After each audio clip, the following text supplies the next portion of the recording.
Sambil menunggu kita panggilkan satu lagi kurang, Rizky Hidayatullah, dipersilakan.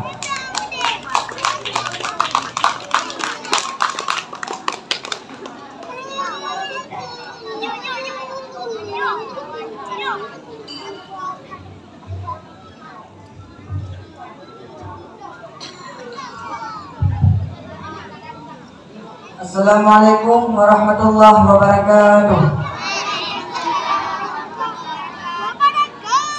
Di malam yang berbahagianya, dong menyantun sebuah lagu yang hana judul. Semoga orang Ramadan terhibur.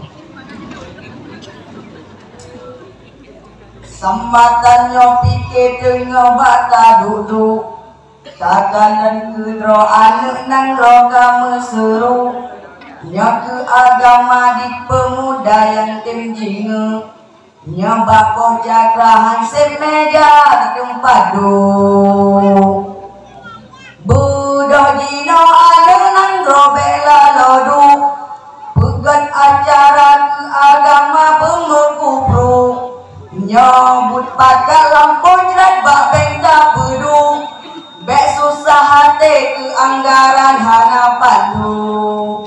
Oke semua, tak tungtung, berjago merah pagi, agamanya tak tulung, pemuda raseki. Tak tungtung, berjago merah pagi, agamanya tak tulung, pemuda raseki.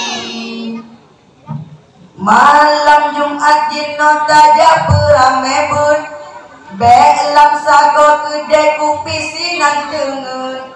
Malam urosyid getanyo tenang pengen, nyolawan Cina dak berdega utang mecun.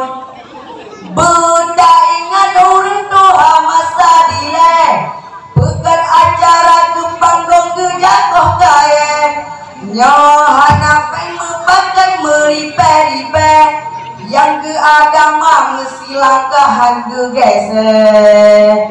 Oke sekadu, tak tungtung, berjago merah pagi, agama tak tulung, ke pemuda raseki. Tak tungtung, berjago merah pagi, agama tak tulung, ke pemuda raseki. Budak jino ane nang robela lodu, pegat acara ke agama bermekubru. Nyambut pakai lampu jerat bak bengka pudu, bek susah hati ke anggaran harapan du. Buta ingat orang Tuhan masa dile, pegat acara ke panggung ke jagoh kaya. Nyohana pai mepakat meripe-ripe, yang ke agama mesti langkahan ke geser.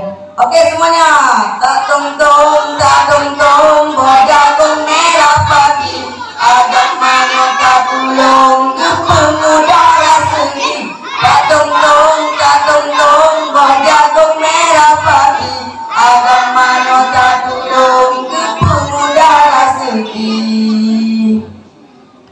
Demikianlah yang dapat saya sampaikan. Semoga orang Ramadan terhibur.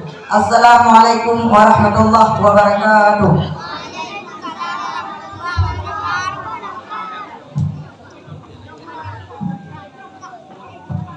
Terima kasih kita ucapkan kepada Ananda Rizky Hidayatullah yang akan menghibur kita bersama.